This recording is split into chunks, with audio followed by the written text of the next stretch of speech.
Ma'asyiral muslimin yang dimuliakan Allah Subhanahu wa taala. Allah Subhanahu wa taala berfirman, "Am hasibta anna ashabal kahfi war-raqim kanu min ayatina ajaba." Apakah engkau mengira bahwa orang-orang yang mendiami gua itu dan yang mempunyai raqim termasuk tanda-tanda kebesaran kami yang sangat menakjubkan? Subhanallah.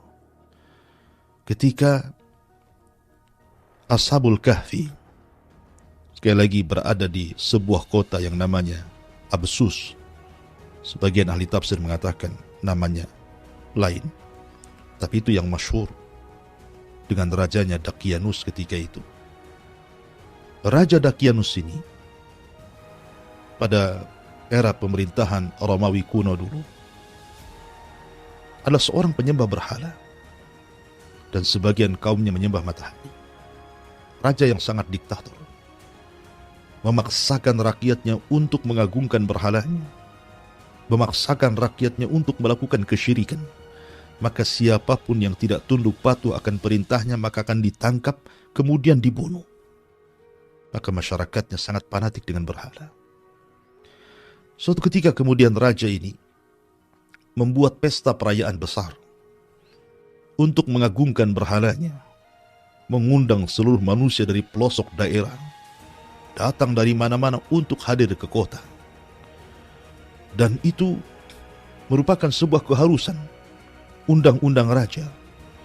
Akhirnya datanglah manusia-manusia dari berbagai macam penjuru dan pelosok berkumpul di kota. Ma'asyiral muslimin yang dimuliakan Allah Azza wa Jalla, maka dimulailah perayaan menyembah berhala kali itu. Lah, dari peristiwa ini ada orang-orang yang kemudian tidak setuju dengan perayaan itu, dan mereka adalah anak-anak muluk, abnaul muluk, anak-anak muda, putra-putra dari para pembesar-pembesar kerajaan. Mungkin kalau semacam sekarang anak gubernur, anak menteri, anak pejabat. Ada yang masih hati mereka itu hanif, tidak suka dengan kesyirikan, mentauhidkan Allah Subhanahu wa ta'ala, mengingkari perbuatan itu. Akan tapi karena mereka wajib hadir, kalau tidak maka mereka akan ditangkap dan dipenjara, maka semua harus hadir. Tapi kemudian tiba-tiba salah seorang di antara mereka menyingkir dari perayaan itu, kemudian duduk di bawah pohon. Kemudian selang berapa waktu datang lagi anak muda, kemudian duduk di sebelahnya. Kemudian beberapa waktu datang lagi anak muda, kemudian duduk di sebelahnya. Kemudian datang lagi, duduk di sebelahnya. Sampai jumlah mereka 7 anak muda. Mereka tidak mau ikut perayaan. Mereka duduk di bawah pohon itu. Tapi mereka pun tidak mau saling bertanya ada apa dan kenapa. Dikhawatirkan satu di antara mereka adalah jasus, mata-mata kerajaan. Kalau seandainya salah bicara saja, bisa saja dilaporkan, kemudian ditangkap dan dipenjara, bahkan mungkin dibunuh, nyawa melayang. Akhirnya mereka pun tidak berani untuk saling bertanya, sampai akhirnya timbul penasaran satu dengan yang lainnya. Kemudian mereka pun mulai saling bertanya, kenapa, ada apa, kenapa pula mereka bisa berkumpul di bawah pohon itu. Setelah kemudian saling bertanya dan dijawab, rupanya mereka satu hati. Al-arwahu junudun mujannada. Ruh itu biasanya akan disatukan dengan seragamnya. Kalau mereka ahli tauhid, maka akan disatukan dengan tauhidnya. Kalau mereka ahli syirik, maka akan disatukan dengan kesyirikannya. Dan Allah Subhanahu wa ta'ala menyatukan hati mereka karena kelembutannya. Lau anfaqta ma fil ardi jami'an ma 'allafta baina qulubihim walakinallaha 'allafa bainahum. Kalau seandainya kau infakkan semua kekayaan di dunia ini untuk melembutkan hati manusia, kau tidak akan bisa melembutkan hati mereka. Yang bisa melembutkan hanyalah hati Allah. Allah lah yang melembutkan hati manusia, sehingga karena kesamaan fitrah mereka mentauhidkan Allah Subhanahu wa ta'ala, Allah pertemukan mereka di bawah pohon ini, kemudian saling bertanya dan mencari solusinya.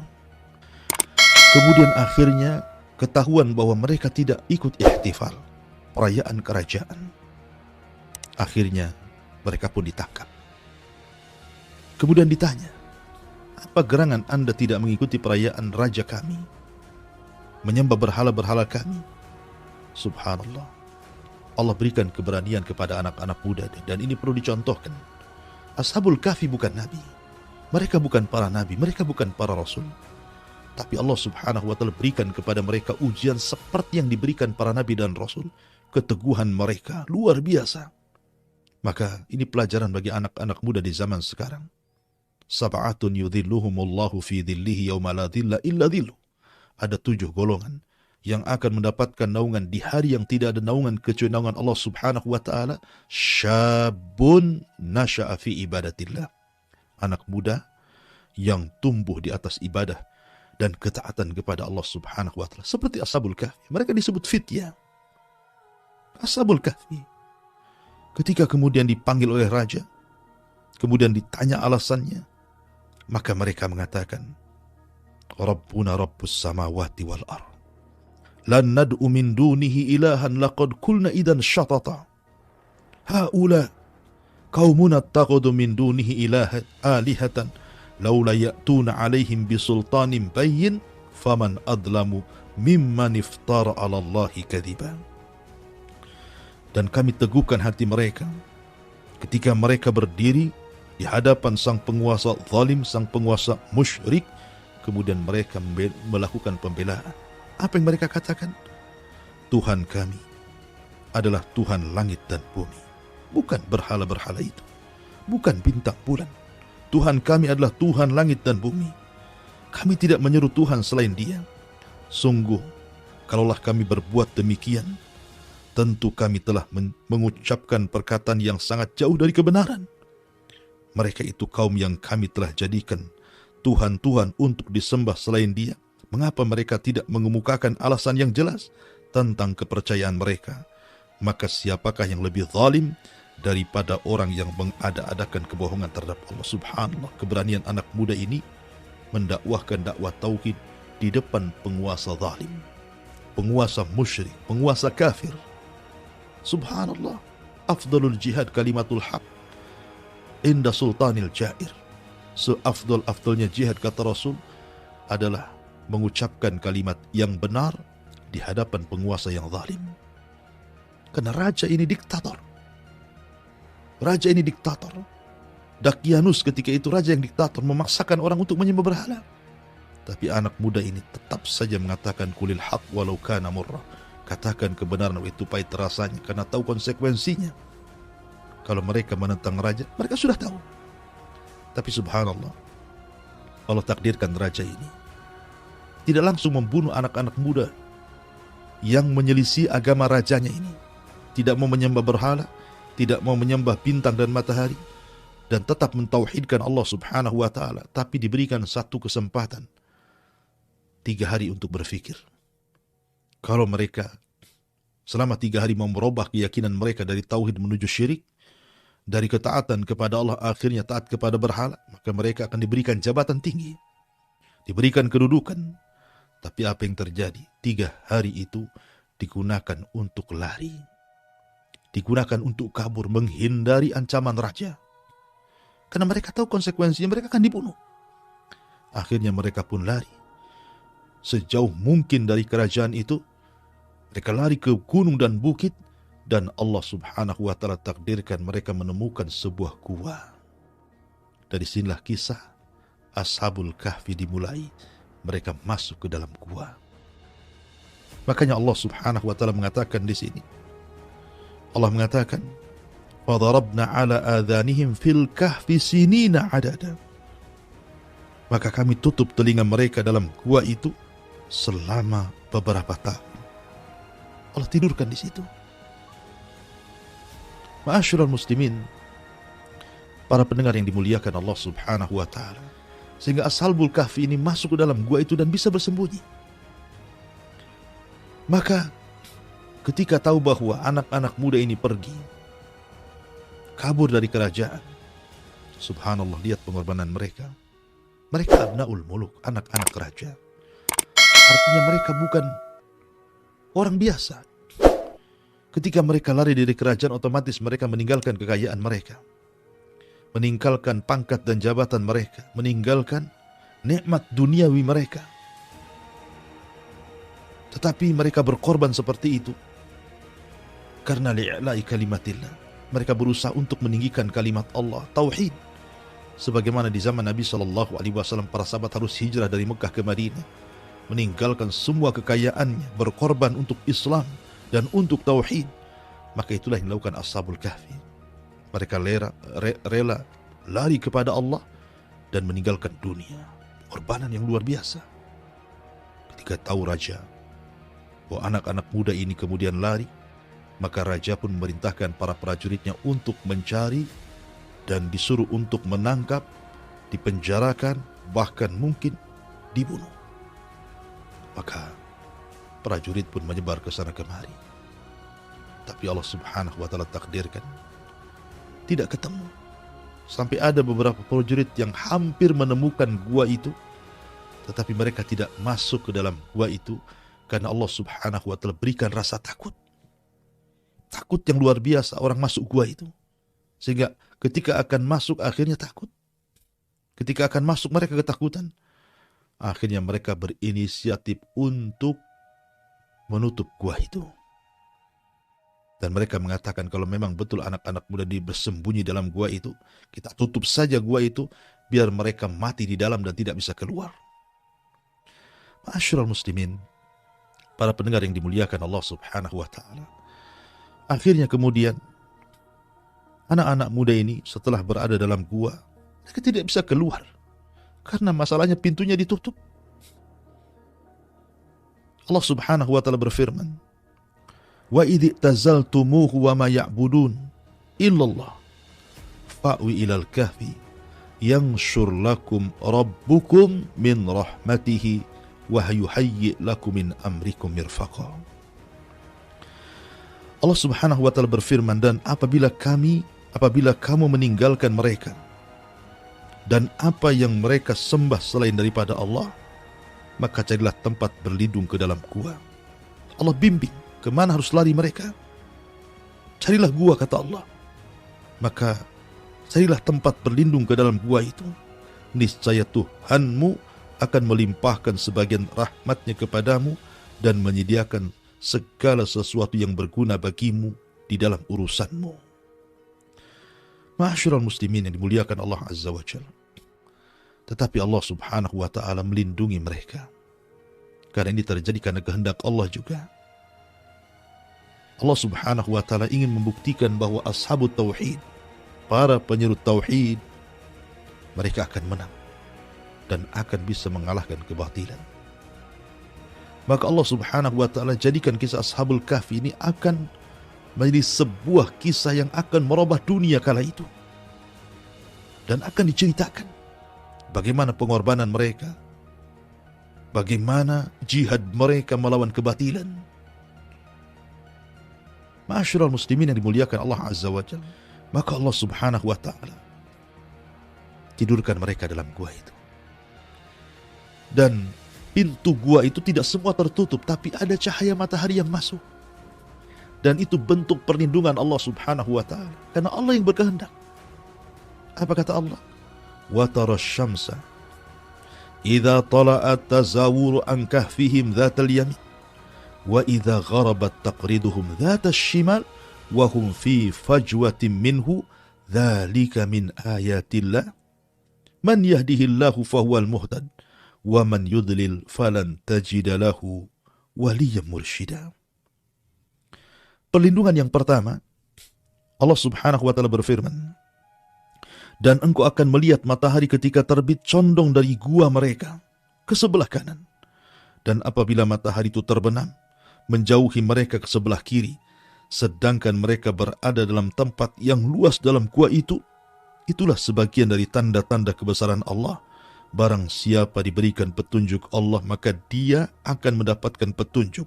Dan barang siapa yang disesatkan Allah, maka engkau tidak akan mendapatkan seorang penolong yang dapat memberikan petunjuk kepadanya.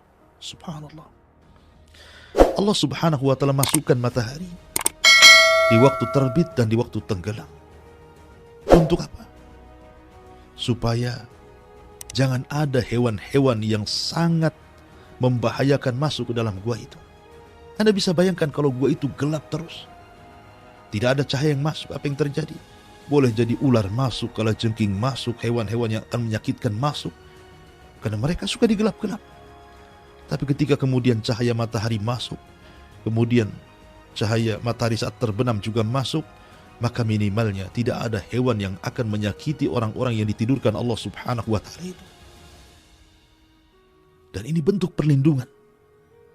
Lalu kenapa Allah Subhanahu wa Ta'ala hanya menyebutkan saat terbit dan saat tenggelam, dan tidak menyebutkan di tengah hari? Karena memang cahaya matahari di siang hari itu tidak menyehatkan. Makanya hanya disebutkan cahaya di pagi hari untuk menyehatkan badan-badan mereka yang sedang tidur, dan cahaya di sore hari untuk menyehatkan badan mereka. Makanya olahraga itu biasanya pagi dan sore. Siang itu tidak baik. Ya. Makanya hanya dua cahaya matahari yang disebutkan dalam ayat ini.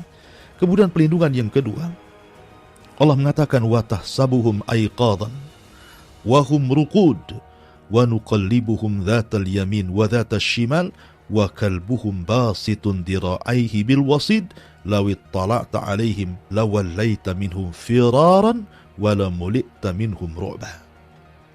Allah Subhanahu wa Ta'ala mengatakan, dan engkau mengira mereka itu tidak tidur, padahal mereka tidur. Dan kami bolak-balikan mereka ke kanan, dan kami bolak-balikan mereka ke kiri, sedang anjing mereka membentangkan kedua lengannya di depan pintu gua. Dan jika kamu menyaksikan mereka, tentu kamu akan berpaling melarikan diri dari mereka, dan pasti kamu akan dipenuhi rasa takut terhadap mereka. Subhanallah. Pelindungan yang kedua, Allah Subhanahu wa Ta'ala tidak membiarkan Ashabul Kahfi yang tertidur itu berdiam diri badannya, karena mereka ditidurkan bukan sehari 2 hari. Mereka ditidurkan 300 tahun ditambah 9 tahun. 309 tahun mereka ditidurkan. Artinya 3 abad lebih mereka ditidurkan. Jadi jasad mereka tidak dibiarkan tertidur tanpa bergerak. Sebab kalau seandainya kemudian mereka tanpa bergerak tidur terus, tentu akan mengalami hal-hal yang tidak diinginkan dari kesehatannya. Tapi kemudian ketika dibolak-balikan ke kanan, ke kiri, ke kanan, ke kiri saat tidur, maka jasad mereka terpelihara dan mereka tidak mengalami pembusukan atau apapun namanya. Itulah pemeliharaan yang kedua yang Allah Subhanahu wa Ta'ala berikan kepada Ashabul Kahfi. Kemudian yang ketiga, Allah berikan perlindungan di mana setiap orang yang menemukan gua itu tidak berani masuk. Allah buat rasa takut yang luar biasa, karena gua itu menakutkan. Allah yang membuat gua itu menakutkan bagi manusia sehingga tidak mau masuk. Makanya para tentara raja terpaksa menutup gua itu, dan mereka mengatakan kalau seandainya mereka ada dalam gua itu, mereka tidak bisa keluar, nanti akan mati sendiri. Yang lebih menakjubkan lagi, lihat di sini Allah Subhanahu wa Ta'ala menceritakan soal anjing. Allah Subhanahu wa Ta'ala menceritakan soal anjing, di mana Allah Subhanahu wa Ta'ala mengatakan wa kalbuhum basitun dira'aihi bil wasid, dan anjing itu dia duduk di depan gua tanpa bergerak, seolah-olah menjaga gua itu. Dan lihat bagaimana Allah Subhanahu wa Ta'ala muliakan seekor anjing di sini. Kenapa? Bukankah anjing itu dalam Islam najis? Orang yang memeliharanya tidak akan masuk malaikat rahmat. Orang yang memeliharanya setiap hari pahalanya 2 qirot dikurangi. 2 qirot itu, 1 qirot itu sebesar gunung Uhud. Berarti setiap hari orang yang melihara anjing itu 2 gunung Uhud pahalanya dikurangi. Dan dia binatang najis. Kalau seandainya kena jilatannya saja, dalam Islam disuruh dicuci 7 kali plus dengan tanah. Tetapi kenapa kemudian anjingnya Ashabul Kahfi ini sangat dimuliakan, sehingga setiap Jumat kita baca ayat ini dan selalu menyebut kata anjing di sini. Wa kalbuhum basitun dira'aihi bil wasid, dan anjingnya senantiasa duduk dengan tangannya di depan gua. Itu kita sering baca setiap Jumat, karena bagaimanapun surah Al-Kahfi ini disunnahkan untuk dibaca setiap Jumat. Kenapa anjing ini kemudian selalu tersebut-sebut dalam surah Al-Kahfi dan memiliki kemuliaan? Tidak lain dan bukan, kata para ulama, anjingnya Ashabul Kahfi memiliki kemuliaan karena dia berteman dengan orang-orang yang akhyar, orang-orang yang baik. Setelah kemudian Ashabul Kahfi ini ditidurkan sekian lama, dan Al-Quran menyebutnya 309 tahun, 3 abad lebih mereka ditidurkan. Tiba-tiba kemudian Allah subhanahu wa ta'ala takdirkan ada seorang penggembala kambing. Penggembala kambing ini melihat cuaca yang kurang baik di luar gua itu. Dia takut dengan kambing-kambingnya. Kemudian tiba-tiba melihat ada gua yang tertutup. Maka dia berusaha kemudian membuka pintu gua itu untuk menyelamatkan kambing-kambingnya dengan membuang satu persatu batu yang kemudian menutupi gua itu. Akhirnya setelah kemudian dia berhasil membuka pintu gua itu, maka dia masukkan kambing-kambingnya di situ. Lah suara-suara kambing itu masuk ke dalam gua. Akhirnya Allah subhanahu wa ta'ala kembalikan ruh ke dalam jasadnya, ke dalam jasad Ashabul Kahfi, dan semua mereka terbangun. Dari sini kemudian mereka bertanya-tanya kepada yang lainnya, sudah berapa lama kita tidur di sini? Karena ketika mereka tidur itu setelah zuhur, kemudian setelah 3 abad lebih, kemudian mereka dibangunkan setelah asar, sehingga kemudian mereka mengira mereka tidur dari zuhur ke asar. Makanya mereka mengatakan ketika bertanya-tanya, wa kadzalika ba'atsnahum liyatasaaluna bainahum qala qailun minhum kam labistum, berapa lama kalian tidur? Mereka mengatakan, labisna yauman aw ba'da yaum. Oh, boleh jadi kami tidur itu 1 hari atau mungkin setengah hari. Ya. Yang lain mengatakan, oh mungkin lebih. Yang lain mengatakan Allah yang tahu. Akhirnya kemudian mereka menyarankan, bagaimana kalau seandainya salah seorang di antara kita keluar membeli makan, kita sudah lapar ini. Ya. Rupanya kemudian ketika salah seorang mereka diutus untuk keluar, berjumpalah dengan seorang penggembala kambing ini. Kemudian diantar ke kota. Tiba-tiba kemudian ketika hendak membeli makan, yang menjual makanan itu tidak kenal mata uang yang dibawa itu. Mata uangnya tidak kenal. Ini mata uang kapan? Karena masalahnya sudah 300 tahun, artinya sudah 3 abad lebih. Tentu sudah berbeda mata uang masalahnya. Bingung. Tapi kemudian akhirnya punya kecurigaan. Dibawalah anak muda ini kepada sang raja, yang ketika itu kebetulan rajanya sudah berubah. Kerajaannya sudah berubah. Agamanya sudah berubah. Yang tadinya mereka menyekutukan Allah dengan menyembah berhala dan matahari, sekarang rajanya betul-betul menyembah Allah, mentauhidkan Allah, taat kepada Allah. Kemudian ketika mendapatkan cerita dari utusan Ashabul Kahfi ini, raja pun senang. Raja pun senang. Dan kaumnya ketika itu ada yang tidak percaya dengan hari kebangkitan. Maka ingin membuktikan kalau di dunia saja, lihat Ashabul Kahfi bisa ditidurkan 3 abad lebih kemudian dibangunkan, maka lebih mudah lagi Allah subhanahu wa ta'ala membangkitkan manusia di hari nanti ketika manusia setelah diwafatkan. Ada kehidupan setelah kematian. Maka raja pun kemudian mengantar anak muda itu untuk menjemput kawan-kawan yang ada di gua. Akhirnya kemudian ketika mereka sudah berjumpa, saling cerita dengan raja, maka raja pun sangat memuliakan. Sangat memuliakan karena tahu anak-anak muda ini bukan anak-anak muda biasa. Dan bukan hidup di zaman mereka. Mereka sudah hidup di zaman dulu. Tapi Allah subhanahu wa ta'ala kuasakan mereka tidak menua. Sama sekali tidak menua. Sebagaimana ketika mereka tertidur, maka ketika mereka bangun, seperti itulah jasad mereka. Tidak dituakan Allah subhanahu wa ta'ala. Dan ini mukjizat. Ini keanehan, karamah bagi para wali. Ma'asyiral muslimin yang dimuliakan Allah subhanahu wa ta'ala. Maka setelah kemudian mereka pun dimuliakan oleh raja, maka Allah subhanahu wa ta'ala menyebutkan kisahnya kembali. Sayaquluna thalathatun rabi'uhum kalbuhum wa yaquluna khamsatun sadisuhum kalbuhum rajman bil ghaibi wa yaqulun sab'atun wa thaminuhum kalbuhum qur rabbi a'lamu bi'iddatihim ma ya'lamuhum illa qalil fala tumari fihim illa mira'an zahiran wala tastafti fihim minhum ahada. Nanti ada orang yang akan mengatakan jumlah mereka 3 orang dan yang keempatnya adalah seekor anjing.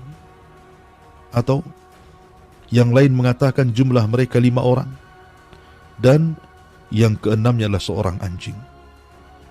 Dan mereka hanya berkata menerka-nerka soal yang gaib. Dan yang lain juga mengatakan bahwa jumlah mereka 7 dan yang kedelapannya adalah anjingnya. Katakan Muhammad, Tuhanku lebih mengetahui jumlah mereka. Tidak ada yang mengetahui bilangan mereka kecuali sedikit. Karena itu janganlah engkau, hai Muhammad, berbantah tentang hal mereka kecuali perbantahan lahir saja, dan janganlah engkau menyatakan tentang mereka pemuda-pemuda itu kepada siapapun. Artinya memang jumlah mereka itu diperselisihkan. Tapi yang 2 dikatakan rajman bil ghaib. Maksudnya 4 ataupun 5. Tapi pendapat yang kuat wallahu a'lam bahwa jumlah mereka adalah 7 orang dan yang kedelapannya adalah seekor anjing. Inilah kisah Ashabul Kahfi yang dicantumkan di dalam suratul Kahfi.